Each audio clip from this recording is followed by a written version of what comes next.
Want to study in Germany? Then Excella is the best option. Admissions with scholarships available. Call 9881 96666. పెళ్ళానికి ప్రేమలేఖ, ప్రియురాలికి శుభలేఖ. బ్రహ్మానందం ట్రైన్లో ఊగినట్టు ఇలా ఇలా ఇలా ఇలా ఊగిపోతా ఉంటుంది. ఆ క్యారెక్టర్ ఎలా పుట్టిందో చెప్పండి సార్. అసలు అది ఎలా పుట్టిందంటే, వెళ్ళినప్పుడు వాళ్ళ ఇంటికి భోజనానికి పిలిచాడు నన్ను. వెళ్ళిన తర్వాత ఒక డైనింగ్ టేబుల్ మీద ఎంజాయ్ చేస్తూ ఆ క్యారెక్టర్ చేశాడండి. ఏంటి అసలు ఆయన ఎలా ఉంటారు బిహైండ్ ద స్క్రీన్? సీరియస్గా ఉంటాడు, సమస్య లేదండి. పెళ్ళానికి ప్రేమలేఖ, ఈ ప్రియురాలికి శుభలేఖ సినిమా అప్పట్లో ఎంత బడ్జెట్లో తీశారు సార్? అప్పట్లో నా ఉద్దేశం ఒక 50 లక్షలు 60 లక్షలు అయ్యి ఉంటుందండి. సార్ అప్పట్లో మరి ఎలాంటి ప్రమోషన్స్ చేసేవాళ్ళు కాదు, కానీ ప్రజలకు ఎట్లా చేరేది ఈ సినిమా రిలీజ్ అవుతుంది అని? మెయిన్ పోస్టర్స్ అండి, టీవీ యాడ్స్, పోస్టర్స్. అప్పుడు ఏమైందంటే ఎలక్ట్రానిక్ మీడియా. ఈ సినిమాలో వంగమాకు వంగమాకు అనే ఒక సాంగ్ ఉంటుంది, ఈ స్టైల్ కి విరుద్ధంగా జరిగింది కదా అది. వంగమాకు వంగమాకు వంగితే తొంగి చూడమాకు మ్యూజిక్ సిటీకి వెళ్ళాం. వేటూరు గారిని పిలిచాను, అక్కడ విన్నాను, నేను చెవులు మూసుకున్నానండి. ఆ విధంగా ఆ సాంగ్ రాయించుకున్నానండి ఆయన. మీరు అసలు కామెడీ డైరెక్టర్ అవ్వాలనే వచ్చారా, లేదంటే సినిమాల్లో ఉండాలి నేను అనుకుని వచ్చారా? అసలు నేను సినిమా ఫీల్డే కాదండి, నేను కోటరామకృష్ణ రూమ్మేట్స్. అప్పుడు మహమ్మద్ బిన్ తుగ్లక్ అనే సినిమాకి నన్ను అప్రెంటిస్గా జాయిన్ చేశారండి. మీకు రాజేంద్ర ప్రసాద్ గారికి మధ్యలో ఇంత పెద్ద జర్నీలో ఏదైనా ఒక ఇన్సిడెంట్? కన్నయ్య కిట్టయ్య అనే సినిమా షూటింగ్ ఊటీ వెళ్ళాం. ఏదో చిన్న భేదాభిప్రాయం వచ్చింది మా ఇద్దరికి. మీతో ఏదో మాట వచ్చిందంటే మేము ఎంతో బతుకాలి, అందరూనూ చేయట్లేదు, ఏదో నా మీద ఉంటేయండి అన్నట్టు. Hello everyone. హీరో రాజేంద్ర ప్రసాద్తో 32 సినిమాలు, హీరో చంద్రమోహన్తో 24 సినిమాలు. ఇన్ని సినిమాలు తీసిన ట్రాక్ రికార్డ్ ఒకే ఒక్కరికి ఉంది, ఆయనే దర్శకులు రేలంగి నరసింహారావు గారు. కేవలం రాజేంద్ర ప్రసాద్ అండ్ ఆల్సో చంద్రమోహన్ వీళ్ళిద్దరికే కాకుండా ఎంతోమంది కామెడీ ఆర్టిస్టులకి లైఫ్ ఇచ్చి వాళ్ళతో ఎన్నో సినిమాలు చేసి మనందరినీ అలరించిన రేలంగి నరసింహారావు గారు ఈరోజు మన స్టూడియోలో ఉన్నారు. సార్ నమస్తే. నమస్తే అండి. సార్ 32 సినిమాలు రాజేంద్ర ప్రసాద్, ఆయనది ఒక్క సినిమా చూస్తేనే మేము పక్కపక్క నవ్వుకుంటాం. సో ఆ కామెడీ సినిమాలన్నింటినీ సృష్టించింది మీరు. అయితే ఈరోజు సార్ నా పర్సనల్ ఫేవరెట్ పెళ్ళానికి ప్రేమలేఖ, ప్రియురాలికి శుభలేఖ. ఇందులో అసలు ఏ సినిమాలో అయినా సార్ స్టార్టింగ్లో ఒక హీరోని ఇంట్రడ్యూస్ చేస్తారు, లేదంటే ఒక యాక్షన్ ప్యాక్డ్ సీన్ని, ఒక సిచ్యువేషన్ని హైలైట్ చేస్తారు. కానీ మీరు సినిమా స్టార్ట్ అయిన ఫస్ట్ మినిట్లోనే బ్రహ్మానందం ట్రైన్లో ఊగినట్టు ఇలా ఇలా ఇలా ఇలా ఊగిపోతూ ఉంటాడు సార్. అదొక సెన్సేషన్ సార్ కామెడీలో. ఆ క్యారెక్టర్ ఎలా పుట్టిందో చెప్పండి సార్. ఏమీ లేదండి, ఫస్ట్ పాయింట్ మీకు క్లారిఫై చేయవలసింది, పెళ్ళానికి ప్రేమలేఖ, ప్రియురాలకు శుభలేఖ. నాకు పెళ్ళామే ఉంది కానీ ప్రియురాలు లేదు.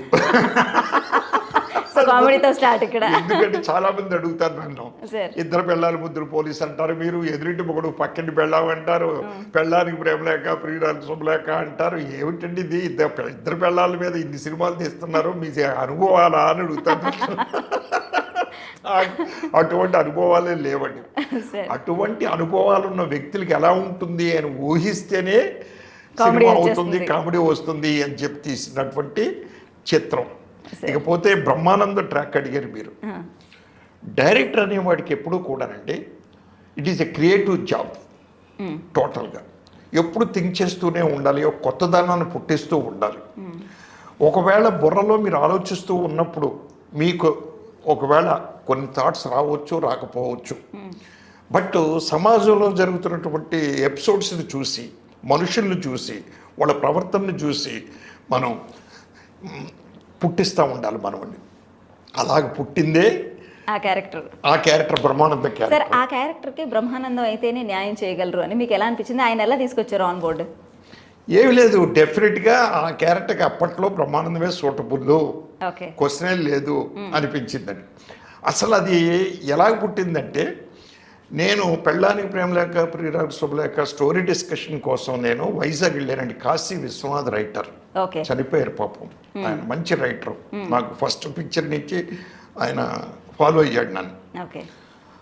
వెళ్ళినప్పుడు వాళ్ళ ఇంటికి భోజనానికి పిలిచాడు నన్ను. భోజనానికి వెళ్ళారు. వెళ్ళిన తర్వాత రండి అన్నయ్య గారు రెడీ భోజనం అని వాళ్ళ ఆవిడ అంది. కాళ్ళు చేతులు కడుక్కుని వెళ్ళి కూర్చున్నాం. కూర్చున్న తర్వాత ఒక డైనింగ్ టేబుల్ మీద వెండి కంచం పెట్టిందండి తీసుకొచ్చి ఆవిడ. జనరల్గా వెండి కంచం అనేది ఎవరు తింటారంటే నాకు తెలిసి ఆ ఇంటి ఓనర్ తింటాడు అని నా అభిప్రాయం. ఓకే. దాన్ని నేను జరిపి కాశీ గారి ముందు పెట్టాను. అబ్బే కాదండి అన్నయ్య గారు మీకోసమే అది అని చెప్పి పెట్టిందండి. మరి కాశీ గారికి వడ్డిస్తున్నానండి అని చెప్పి నాకు ఆ బిర్యానీ అవి ఇవి తీసుకొచ్చి ఆ ప్లేట్లో వడ్డిస్తుందండి ఆవిడ. ఏమండి ఆయనకు వడ్డించట్లేదు మీ వారికి, నాకు వడ్డిస్తున్నారు మీరు, ఇదేంటిది అసలను అన్నా. అనేదానికి వడ్డిస్తానండి అన్నారు. వడ్డించేసింది. మీరు స్టార్ట్ చేయండి, నేను స్టార్ట్ చేయండి, ఆయనకు కూడా పెట్టండి అన్నాను. అప్పుడు ఆవిడ లోపలికి వెళ్ళి ఒక క్యారేజీ తీసుకొచ్చిందండి. ఆ క్యారేజీ ఒక అరిటాకు ఉందండి. నేను విచిత్రంగా చూస్తున్నాను. ఆ క్యారేజీ అక్కడ ఓపెన్ చేసి పెట్టి ఆ అట్టాకు తీసి అక్కడ పెట్టింది. కడుక్కున్నాడు ఈయన. ఒక్కొక్క గిన్నె తీసుకున్నాడు. తీసుకుని దాంట్లో వడ్డించుకుంటాడు. ఏంటిది వచ్చిన గెస్ట్కేమో ఇంట్లో వండి పెడుతున్నారా, ఆయనకేమో హోటల్ నుంచి తిప్పించి పెడుతున్నారు ఫుడ్. హస్బెండ్కి ఇదేం న్యాయం ఇది, అసలు ఈవిడేం పెళ్ళవరా బాబు అనుకున్నాను. చూస్తే నా కంచంలో ఏవైతే పదార్థాలు ఉన్నాయో అక్కడ అయ్యే ఉన్నాయి డిట్టో. ఓకే. అంటే సార్ కాశీ గారు ఇప్పుడు నా పదార్థాలు మీ పదార్థాలు ఒకటే టోటల్గా, మరి నాకు ఎలా పెట్టారు మీకు అలా పెట్టారు, క్యారియర్లో తెచ్చి పెట్టారు, తీసుకొచ్చి పెట్టారు, ఏంటి ఇలా పెట్టారు మీరు అసలు ఇలాగా అని అడిగానండి. నేను చెప్తాను అన్నయ్య గారు ఈ విషయాన్ని. ఆవిడ చెప్పింది అప్పుడు శ్రీమతి కాశీ గారు అండి. ఏమని చెప్పిందంటే కాశీ గారు అప్పట్లో షిఫ్ట్ చేయలేదు ఫ్యామిలీనండి. వైజాగ్లో నిండువారు షటిల్ సర్వీస్ చేస్తున్నారు, Vizag to Madras, Madras to Vizag. Okay. 25 days చెన్నైలో ఉంటున్నాడు, 5 days ఇక్కడికి వచ్చి ఉంటున్నాడు, మళ్ళీ వచ్చేస్తున్నాడు. అంత బిజీగా ఉండి కూడా మళ్ళీ వెళ్తున్నాడు. సరే వచ్చినప్పుడల్లా భార్య 25 రోజులు ఊళ్ళో లేరు కదా అని చెప్పి పంచపక్ష పర్వాణాలన్నీ తయారు చేసి వడ్డించి పెడతా ఉంటే ఒక 2 ముద్దలు దండం లేచిపోవడం, 2 ముద్దలు దండం లేచిపోవడం. అదేంటిది నా వంటలోపమా ఏంటి నాకు అర్థం కావట్లేదు, అసలు ఎలా జరుగుతుంది ఏంటి అని దీర్ఘంగా ఆలోచించిందటండి. ఆలోచించి ఈయన 25 రోజులు హోటల్లో తింటున్నాడు కదా, దానికి అలవాటు పడి ఉంటాడు, దీనికి ఒక గమ్మత్తు చేద్దామని చెప్పి ఆవిడ వండిన వంటని క్యారేజీలో పెట్టి అస్త్రాకు పెట్టి ఆయనకి ఇస్తే అని హోటల్ ఫుడ్ అనుకున్నాడు. ప్రారంభించాడు. అంటే ఒక పద్ధతికి ఎడిక్ట్ అయ్యాడండి. ఆ రోజు కడుపు నిండా తిన్నాడు, బ్రహ్మాండంగా తిన్నాడు, సూపర్గా తిన్నాడు, నాకంటే ఎక్కువ తిన్నాడు ఆయన. ఇంట్లో ఫుడ్, సో ఇంట్లో ఫుడ్ అయినా రోజు క్యారియర్లో ప్యాక్ చేసి పెడుతుందండి. ఆ రోజు నుంచి నాకు తృప్తిగా ఉందమ్మే గారు, బ్రహ్మాండంగా తింటున్నాడు ఆయన అని. నేను భోజనం చేసి ఇంటికి వచ్చిన తర్వాత సాయంత్రం సిటీకి వచ్చిన తర్వాత సార్ ఈ ఇన్సిడెంట్ బాగుంది, ఇది మీ ట్రాక్ కొద్ది, why can't you make comedy track, please take చేయండి దీన్ని అన్నాను.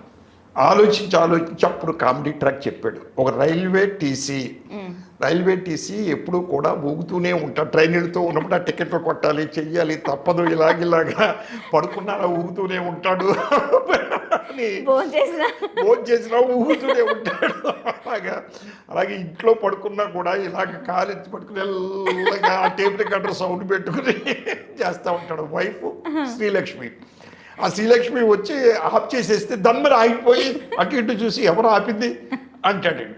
నిద్రలో కూడా కలవరతలు ఎలాగుంటాయంటే ఆయన యాస్టేజ్ పడుకుని భర్తలు లేవయ్యా, లేవు కలవరపాట్లు పక్కన శ్రీలక్ష్మి పడుకుని ఉంటుందండి. లేవు పైన ఎక్కండి, కావాలంటే అప్పర్ పెద్ద ఎక్కండి, ఆ పైన లేక అక్కడ కొడుతుంది శ్రీలక్ష్మి, బుద్ధించారు లేదా అలవాటు. ఇది కాశీ విశ్వనాథ్ గారి క్యారెక్టర్ నుంచి పుట్టిన క్యారెక్టర్. ఇది ఎంత అప్లాజ్ వచ్చిందంటే బ్రహ్మానందం గారు కూడా చాలా అసలు ఎంజాయ్ చేస్తూ ఆ క్యారెక్టర్ చేశాడండి. మా సినిమాకి లైఫ్ అయిందండి అది.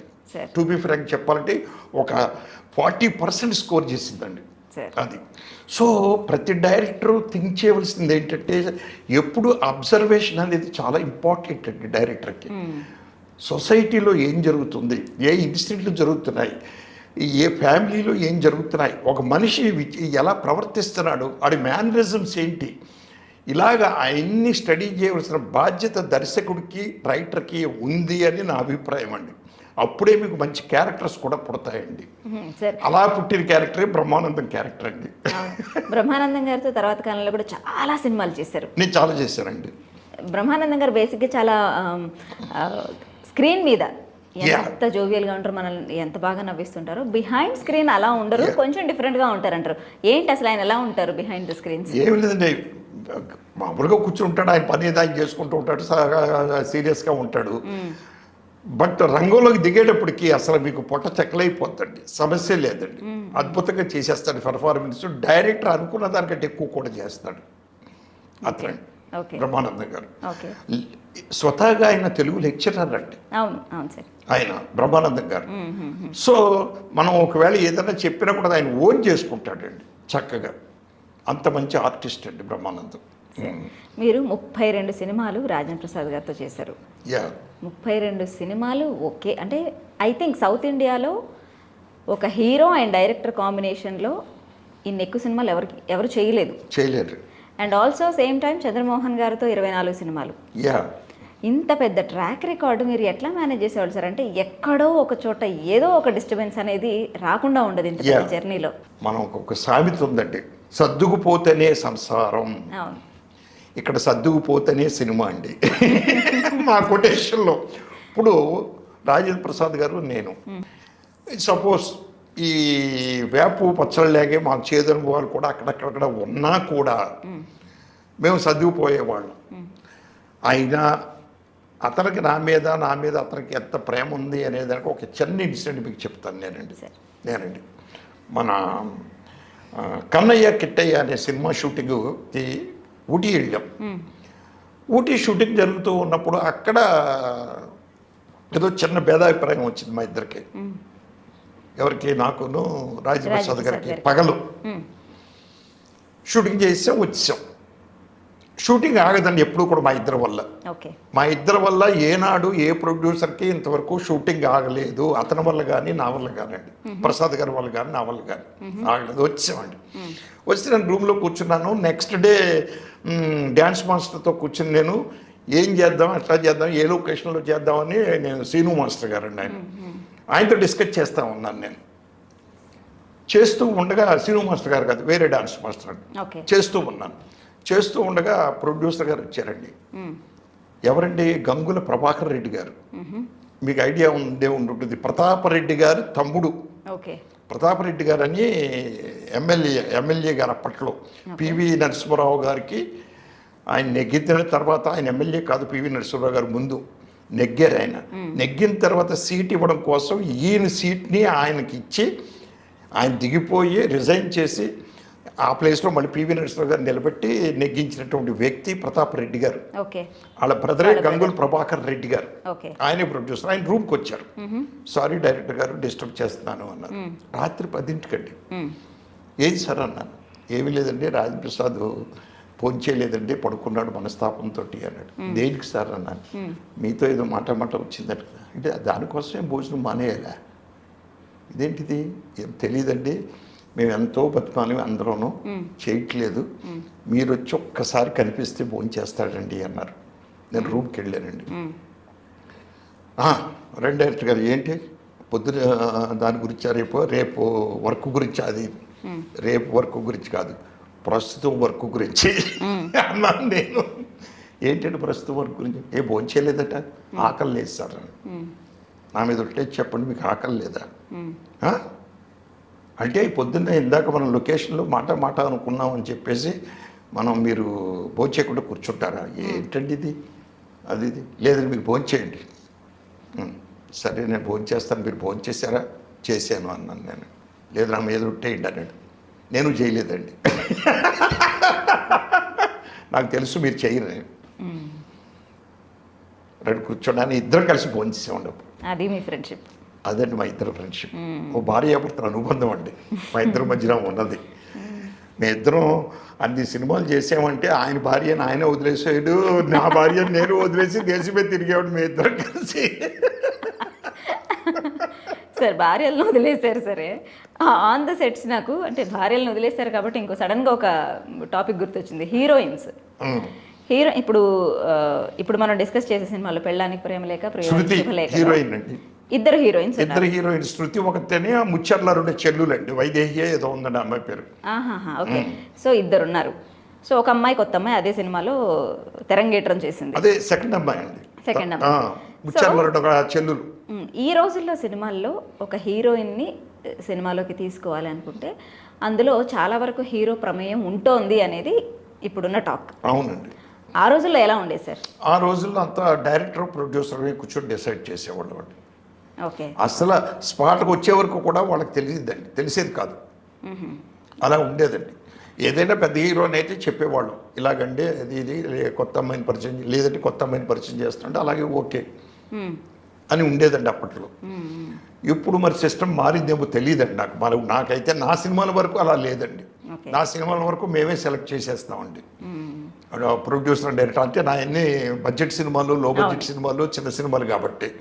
బట్ పెద్ద హీరోలు పిక్చర్లు వచ్చేటప్పటికండి చేయవలసిన అవసరం ఉంది, హీరోకి చెప్పవలసిన అవసరం ఉంది. ఎందుకంటే వాళ్ళకంటూ ఒక మార్కెట్ వాల్యూ ఉందండి. వాళ్ళ మీదే ఫైనాన్స్ వస్తుంది మనకండి, వాళ్ళ మీదే మా డిస్ట్రిబ్యూటర్లు కానీ ఎగ్జిబిటర్లు కానీ వస్తారు వాళ్ళ పేరు మీద. కాబట్టి ప్రతి పాయింట్ వాళ్ళు చెప్పవలసిన అవసరం ఉందని నా అభిప్రాయం అండి. పెళ్ళానికి ప్రేమలేఖ, ఈ ప్రియురాలకు శుభలేఖ సినిమా అప్పట్లో ఎంత బడ్జెట్లో తీశారు సార్? అప్పట్లో నా ఉద్దేశం ఒక 50 లక్షలు 60 లక్షలు అయి ఉంటుందండి. అయిపోయింది. సో అప్పుడు ఎంత ప్రాఫిట్స్ వచ్చాయి సార్? బ్రహ్మాండమైన ప్రాఫిట్స్ వచ్చినాయండి. అవునా? ప్రొడ్యూసర్ కండి, ఒడ్డే రమేష్ గారు పెద్ద ప్రొడ్యూసరు అందులో రండి, పెద్ద ప్రొడ్యూసరు. ఎంతకాలం నడిచింది సార్? ఎంతకాలం థియేటర్స్లో ఎంతకాలం నడిచింది? 100 days అయింది కదండి సినిమా. Cinema 100 days ఆడిందండి. ఈ రోజుల్లో అంటే ప్రీ రిలీజ్ ఈవెంట్స్ ఉంటున్నాయి, ఆడియో ఫంక్షన్స్ ఉంటున్నాయి, రిలీజ్ అయిన తర్వాత మళ్ళీ సక్సెస్ మీట్స్ ఉంటున్నాయి, ఇలా ఉండేవి. ఆ రోజుల్లో ఎట్లా ఉండేవి సార్? అట్లా ఇవన్నీ లేవండి అప్పుడు. యాస్టీజ్ పిక్చర్ బిగినింగ్లో మేము ప్రెస్ మీట్ పెట్టేవాళ్ళం అండి. ఓకే. పిక్చర్ జరుగుతున్నంతసేపు మధ్య మధ్యలో ఒక షెడ్యూల్ ఎండ్కి ఇంకో ప్రెస్ మీట్, మళ్ళీ షెడ్యూల్ ఎండ్లో ఇంకో సెకండ్ షెడ్యూల్ ఎండ్లో ఇంకో ప్రెస్ మీట్, పిక్చర్ ఫినిష్ అయిపోయిన తర్వాత ఒక ప్రెస్ మీట్, ఇట్లాగ 3-4 ప్రెస్ మీట్లు పెట్టేవాళ్ళం అండి. అంతే. తర్వాత రీరికార్డింగ్ జరుగుతున్నప్పుడు నోట్ ఇచ్చేవాళ్ళం అండి, నోట్ ఇచ్చేవాళ్ళం. తర్వాత ఆడియో రిలీజ్ చేసేవాళ్ళం. ఆడియో మాత్రం రిలీజ్ చేసేవాళ్ళం, ఆడియో ఫంక్షన్ అండి. అప్పుడు అంటే ఇప్పుడున్నంత గ్రాండ్గా ఈవెంట్ కాదండి అది, రిలీజ్ ఫంక్షన్ అండి. ఇప్పుడు ఈవెంట్స్ చేస్తున్నారు, ఈవెంట్స్. అది అలవాటు అయిపోయింది జనాలకండి. ఇప్పుడు అలవాటు నుంచి తప్పించడం లేకే చిన్న సినిమాలు కొన్ని ఇబ్బందుల్లో పడుతున్నాయండి. బోర్డు ఖర్చు అవుతాయండి ఈవెంట్స్ అంటే, టోటల్గా చాలా కష్టం అండి. అంతే తట్టుకోలేకపోతున్నాయి చిన్న సినిమాలు కొన్నండి. సార్ అప్పట్లో మరి ఏవి లేకుండా, అంటే ఎలాంటి ప్రమోషన్స్ చేసేవాళ్ళు కాదు, కానీ ప్రజలకు ఎట్లా చేరేది ఈ సినిమా రిలీజ్ అవుతుంది అని? మెయిన్ పోస్టర్స్ అండి. Okay. TV ads, posters. Okay. అంతకుముందు టీవీ యాడ్స్ కంటే కూడా ముందు టీవీ యాడ్స్ తక్కువ అండి అప్పట్లో. మనకి ప్రైవేట్ ఛానల్స్ అవి లేవండి అప్పుడు, మనకి ఎక్కువ డీడీఏ ఉండేది. ఓకే. కానీ మేమేం చేసాం, థియేటర్లో యాడ్స్ ఇచ్చేవాళ్ళం అండి. థియేటర్లో ఓ సినిమా వేసే ముందు ఒక సినిమాకి ముందు ఆ ట్రైలర్ వేస్తాడు, ఇంటర్వెల్ ముందు ఒక ట్రైలర్ వేస్తాడు, దానికి మనం డబ్బు కట్టేవాళ్ళం థియేటర్కి మనకు. సో ఆ విధంగా ప్రమోషను ప్లస్ పబ్లిసిటీ, పోస్టర్స్ విపరీతంగా డంప్ చేసేవాళ్ళం. పోస్టర్స్. సో ప్రమోషన్స్లో సింహభాగం పోస్టర్స్దే. ఆ పోస్టర్సే మెయిన్ భాగం, పోస్టర్స్ అండి అప్పట్లో. సార్ మీరు అంటున్నారు ఇప్పుడు మీ సినిమాలన్నీ ఖచ్చితంగా ఇద్దరు పెళ్ళాలో, లేకపోతే ఇద్దరు ఖచ్చితంగా విమెన్ క్యారెక్టర్స్, ఒక ప్రియురాలు, ఒక భార్య, ఇలాంటి క్యారెక్టర్స్ ఉన్న సినిమాలు చాలా చేశారు మీరు నిజంగా. ఇంతమందితో మీరు డీల్ చేస్తున్నప్పుడు, ప్రతి సినిమాకి ఇద్దరు హీరోయిన్లు ఉంటున్నప్పుడు హీరోస్తో ఎలాగో లింకప్స్ అవన్నీ వినిపిస్తూనే ఉంటాయి. డైరెక్టర్గా మీకు ఎప్పుడు వినిపించలేదా? మీకు ఎప్పుడా ఎక్స్పీరియన్సెస్ లేవా? ఎలాగండి? ఏ హీరోయిన్ని మీతో లింకప్ చేయలేదా? చేశానండి. నేను అశ్విని చాలా ఎక్కువ సినిమాలు చేశాను అప్పట్లో. చేసి ఒక మ్యాగజైన్లో రాసేసారండి. ఏమని రాశారంటే, మద్రాసులో ఏఆర్ గార్డెన్ అని ఉండేదండి. ఏఆర్ గార్డెన్స్ అంటే అంబిక, రాధా అని ఇద్దరు అక్క చెల్లెళ్ళు. అంబికాను రాధా వాళ్ళిద్దరూ కలిసి ఒక షూట్ చేసుకోవడం కోసం ఒక గార్డెన్ పెట్టారండి అక్కడ. దాని పేరు ఏఆర్ గార్డెన్స్ అండి. పేపర్లో ఒకసారి ఏం చేశారంటే ఏఆర్ అంటే తెలుసు అసలు అశ్విని రేలంగి అందుకనే వీళ్ళిద్దరూ ఇన్ని సినిమాలు చేస్తారని పేపర్లో వేసి పడదు అప్పట్లో ఏఆర్ గార్డెన్స్ లో ఏ అశ్విని అయితే ఆర్ రేలంగి అని వేసేసారు.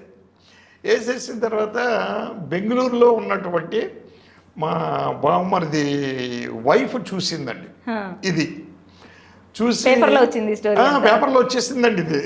సూపర్. వస్తే ఆ కటింగ్ కట్ చేసి వచ్చినప్పుడు ఇక్కడ కటింగ్ చూపించి మా మిస్సెస్కి అడిగిందండి. మా మిస్సెస్ని, మా మిస్సెస్ నవ్వి ఊరుకుందండి.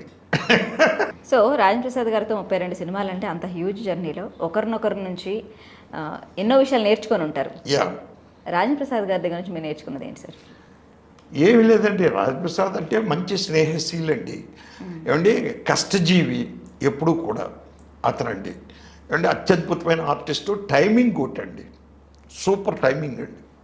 టైమింగ్లో నేను అబ్జర్వ్ చేసింది రాజేంద్ర ప్రసాద్, మోహన్ బాబు వీళ్ళిద్దరూ పెర్ఫెక్ట్ అండి అసలు టైమింగ్. మోహన్ 10 బాబు నిమిషాలు, మోహన్ బాబు కూడానండి 10 నిమిషాలు ముందే ఉంటారండి వీళ్ళు. మిగిలిన ఆర్టిస్టులు కూడా ఉంటారండి, ఎక్కడ నాగేశ్వర గారు కానీ, రామారావు గారు కానీ, శోభన్ బాబు గారు కానీ, వీళ్ళు ఎట్టి పరిస్థితుల్లోనూ టైమింగ్ తప్పరండి వీళ్ళండి. టోటల్గా కష్టజీవండి బాగాను అతనండి. ఆయనలో నచ్చనివి ఏంటి సార్ మీకు?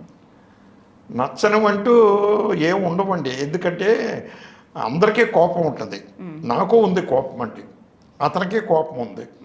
యాస్టీజ్ రాజేంద్ర ప్రసాద్ గారికి అతను కోపంలో ఉంటే నేను తగ్గుతాను, నేను కోపంలో ఉంటే అతను తగ్గుతాడండి. అంత ఇంకేమీ లేదండి. కష్టపడి పనిచేస్తాడు పాపం, టోటల్గా క్యారెక్టర్లో ఇన్వాల్వ్ అయిపోతాడండి, బాగా చక్కగా ఇన్వాల్వ్ అయిపోతాడు. ఎన్ని గొడవలు ఉన్నా ఏం చేసినా క్యారెక్టర్లు బాగా ఇన్వాల్వ్ అయిపోతాడండి చక్కగా అతనండి రాజేంద్ర ప్రసాద్. సార్ ఇప్పుడు ఈ సినిమాలో జనరల్గా మీ సినిమాల్లో అసభ్యత లేదంటే అశ్లీలత ఉండే పాటలు కానివ్వండి, లిరిక్స్ సన్నివేశాలు కానివ్వండి ఉండవు. అట్లాంటిది ఈ సినిమాలో వంగమాకు వంగమాకు అనే ఒక సాంగ్ ఉంటుంది. అది ఎలా సరే అంటే ఈ స్టైల్కి విరుద్ధంగా జరిగింది కదా అది? వంగమాకు వంగమాకు వంగితే తొంగి చూడమాకు అని సాంగ్. ఈ సినిమా ఒప్పుకున్న తర్వాత ఈ సినిమా ఎవరంటే ఒడ్డే రమేష్ గారండి, టాప్ ప్రొడ్యూసర్. బెబ్బులు తీసినటువంటి కటకటాల రుద్రయ్య తీసిన ప్రొడ్యూసర్ అండి. టు బి ఫ్రాంక్, గురువు గారితో చాలా సినిమాలు తీశాడు ఆయన. నాకు వీళ్ళు సినిమా చేయమన్నాడు, ఓకే అన్నాను. కానీ ఒక కండిషన్ అయ్యా అన్నాడు. ఏంటి సార్ అన్నాను. ఏమీ లేదు, మ్యూజిక్ నేను చేయించుకుంటాను, నువ్వు ఇంటర్ఫియర్ అవ్వద్దు, నువ్వు ఉండు, నువ్వు కూర్చో, నీ అభిప్రాయాన్ని చెప్పు, బట్ నాకు కావాల్సిన విధంగానే చేయించుకుంటాను అన్నాడు. ఓకే సార్ అన్నాను నేను. అన్న తర్వాత మ్యూజిక్ సిట్టింగ్కి వెళ్ళాం. వేటూరు గారిని పిలిచారు. పిలిచిన తర్వాత సెకండ్ హీరోయిన్ క్యారెక్టర్ వచ్చి అదే ఇప్పుడు మన ఈ అమ్మాయి ముచ్చెర్ల అరుణ చెల్లులు, సిస్టర్ అండి, వైదేహి అనుకుంటాను అమ్మాయి పేరు ఏదో ఉంది. ఆ అమ్మాయి మీద రాజేంద్ర ప్రసాద్ మీద ఒక సాంగ్ వేటూరు గారి చేత ఒక సాంగ్ రాయించుకున్నాడు ఆయన. వినవయ్య నరసింహరావు అన్నాడు. విన్నాను, నేను చెవులు మూసుకున్నానండి. వంగమాకు వంగమాకు వంగితే తొంగి చూడమాకు అని ఆ అమ్మాయి పాడుతుంది. ఏంటి సార్ ఇది అసలు, ఇలాంటి పాటలు నా సినిమాలో ఉండవు సార్, అది ఇది అన్నాను. ఉండవు కదా, అందుకనే అన్నాను సాంగ్స్ వరకు నాకు వదిలేయి, ఇది ఒడ్డే రమేష్ సినిమా, నరసింహరావు కాదు. ఒడ్డే రమేష్ పేరు చూస్తారు, ఒడ్డే రమేష్ టేస్ట్కి సినిమా లేకపోతే చూడరా జనం. ఆ పాట అలా వచ్చిందనమాట, ఆ పాట అలా పుట్టిందండి. అదండి. అలాగే ఈ సినిమాలో వసుదేవుడు గాడిద కాళ్ళు పట్టుకునే ఒక పోస్టర్ ఆర్ పిక్చర్ మీరు ఆ షూటింగ్ స్పాట్లో పెట్టించారు. గోడకే ఫోటో పెట్టానండి. ఎందుకని? ఎందుకంటే అండి రాజేంద్ర ప్రసాద్కి ఈ అమ్మాయికి మాట్లాడితే పోట్లాట వస్తూ ఉంటుంది. ఓకే. రాజేంద్ర ప్రసాద్ సెట్లోకి రాగానే చూసి ఇల్లంతా చూసి బ్రహ్మాండంగా ఇల్లు సెలెక్ట్ చేశారు. వైజాగ్లోనూ మంచి బీచ్ ఒడ్డున సూపర్గా ఉంది, మంచి గాలి వెలుతురు కూడా బాగుంది షూటింగ్ చేయడానికి, ప్లస్ విజువల్గా కూడా చాలా బాగుంది. అది ఇది అని బెడ్రూమ్లో చూసి అలా షాక్ అయ్యాడు. బెడ్రూమ్లో వాళ్ళ బెడ్ దగ్గరే ఎదురుగుండా వసుదేవుడు గాడిద కాళ్ళు పట్టుకున్న బెడ్రూమ్లో పెట్టానండి. పెట్టేదానికి ఇదేంటి డైరెక్టర్ గారు వసుదేవుడు గాడిద కాళ్ళు పట్టుకున్న ఫోటో పెట్టారు అన్నాడు. ఏమీ లేదు, ఈ సినిమాలో కొన్ని సంఘటనలు జరుగుతాయి. ఆ సంఘటన జరిగినప్పుడల్లా కూడా మీకు భార్యతోటి పోట్లాట వస్తుంది. ఆ వసుదేవుడిని చూసి ఇన్స్పిరేషన్ తెచ్చుకుని కాళ్ళు పట్టుకోవాలి. అప్పుడు కానీ సంసారం సర్దుబాటు కాదు. సో మీరు సింబాలిక్ గానే పెట్టారు. సింబాలిక్గానే పెట్టామండి, సింబాలిక్గా పెట్టాం. అందరికి పక్కన హీరోయిన్ ఉందండి ఆ రోజు. అంటే నేను గాడిదినా శృతి అడిగిందండి, నేను గాడిదినా అని. అమ్మ మీరు గాడిదని కాదు, గాడిద చేసే చాకరీ అంత చాకరీ మీరు చేస్తున్నారు. బాగా కవర్ చేశారు సార్. కాబట్టి మిమ్మల్ని కాళ్ళు పట్టుకోవడంలో తప్పు లేదని ప్రసాద్ గారికి చెప్తున్నాను నేను. మీరు ఒక్క నిమిషం పక్కన టాపిక్ మీరు కాదు ఇప్పుడు. టాపిక్ మీరు కాదు ఏంది అని చెప్పాను. సార్ ఇలాంటి కామెడీ సినిమాలు తీయటానికి అఫ్ కోర్స్ డైరెక్టర్కి ఒక అవగాహన లేదా ఒక టేస్ట్, కామెడీ పట్ల చాలా ఇష్టం, ఇవన్నీ ఉండాలి. అవునండి. మీరు చేసిన సినిమాలన్నీ కామెడీ సినిమాలే సార్. మీరు అసలు కామెడీ డైరెక్టర్ అవ్వాలనే వచ్చారా, లేదంటే సినిమాల్లో ఉండాలి నేను అనుకుని వచ్చారా? అస్సలు నేను సినిమా ఫీల్డే కాదండి. నేను అసలు సినిమా ఫీల్డ్కి రావాలని ఏనాడూ లేదండి. నేను Kota Ramakrishna roommates, benchmates, classmates. మా రామకృష్ణ ఏమో ఎప్పుడు సినిమా ఫీల్డ్కి వెళ్ళిపోవాలని తాపత్రయంలో అతను ఉండేవాడు. నాటకాలు వేసేవాడు, అవి చేసేవాడు, ఈ చేసేవాడు, మోన్ యాక్షన్ చేసేవాడు, లేకపోతే నాటకాలు వేసేవాడు, ఇవన్నీ చేసేవాడు. నేను ఒక డాక్టర్కి వెళ్ళాలి అని చెప్పి నేను నలుగురు కలిసి రూమ్ తీసుకున్నాం. నేను వన్నిశెట్టి సుబ్రహ్మణ్యం, బొండాడ మురళి, కోట రామకృష్ణ, పాలకొల్లులో నలుగురు. అదేంటది సొంత ఊర్లో రూమ్ తీసుకోవడం అని మీరు అనుకోవచ్చు. కాదండి, నలుగురి ఉమ్మడి కుటుంబాలు, చదువుకోవడం కుదరదండి. మేమందరం హైయర్ ఎడ్యుకేషన్కి వెళ్ళాలని మేము ముగ్గురు ఇచ్చారు. మన రామకృష్ణ ఏంటి కోడి, అతను రాత్రులు రిహార్సల్ వేసుకోవాలి, ప్లేస్ కావాలి. కాబట్టి ఒక రూమ్లో చేరితే ఆ అరుగు మీద ఎక్కడన్నా రిహార్సల్ చేసుకోవచ్చు అని ఇక్కడ చేరాడు మా దగ్గర. మీ అందరి కుటుంబాలు పాలకొల్లులోనే ఉన్నా కూడా మిమ్మల్ని రూమ్లో ఉండనిచ్చారు ఆ రోజుల్లో? ఉండనిచ్చారండి రూమ్లు. అందరూ రండి, ఒక రూమ్ తీసుకునేవాళ్ళం, నలుగురు కలిసి తను వేసుకునేవాళ్ళం. కోట రామకృష్ణ రోజు రాత్రులు అరుగు మీద రిహార్సల్ పెట్టేవాడండి. మేము తిట్టేవాళ్ళం, బుద్ధి జ్ఞానం లేదేంటయ్యా, చంపేస్తున్నాం, మేము హైయర్ ఎడ్యుకేషన్కి వెళ్ళాలి. మా నాన్నగారు డాక్టర్ అండి, నన్ను డాక్టర్ని చేయాలని. కానీ నాకు మెరిట్ మార్క్స్ రాలేదండి.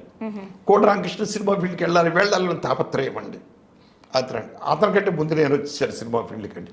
ఎలాగా సినిమా ఫీల్డ్కి ఎలా వచ్చారంటే అండి, ఎంబీబీఎస్కి సీటుకి మ్యాక్సిమం మార్కుల కోసం ట్రై చేశానండి. చేస్తే రాలేదు. సైన్స్లో నాకు 86% వచ్చింది. ఇంగ్లీషు తెలుగు దెబ్బతిందండి, ఫెయిల్ అయ్యాను. మళ్ళీ నాన్నగారు మళ్ళీ చదివించారు, నన్ను మళ్ళీ అదే సేమ్ క్లాస్లో పియూసి చదివించారు. ప్రీ యూనివర్సిటీ కోర్స్ అనండి చేసాం. అప్పుడు అత్యద్భుతమైన మార్కులు వచ్చినాయండి, దగ్గర 90 దాకా వచ్చినాయండి. సో సీట్ కన్ఫర్మ్డ్ అనుకున్నామండి. ఆ ఏడాది గవర్నమెంట్ ఎంట్రన్స్ ఎగ్జామ్ పెట్టిందండి, మెడికల్ ఎంట్రన్స్ ఎగ్జామ్. దాన్ని ఇప్పుడు ఎంసెట్లో అంటున్నారు, దాన్ని ఇప్పుడు పేర్లు మార్చారు. Entrance exam. అమ్మ ఎంతకాలం చదివాము, మళ్ళీ ఎంట్రన్స్ ఎగ్జామినేషన్ చదవాలరా బాబో అని వెక్స్ అయిపోయి అయినా చదివి వెళ్ళాను.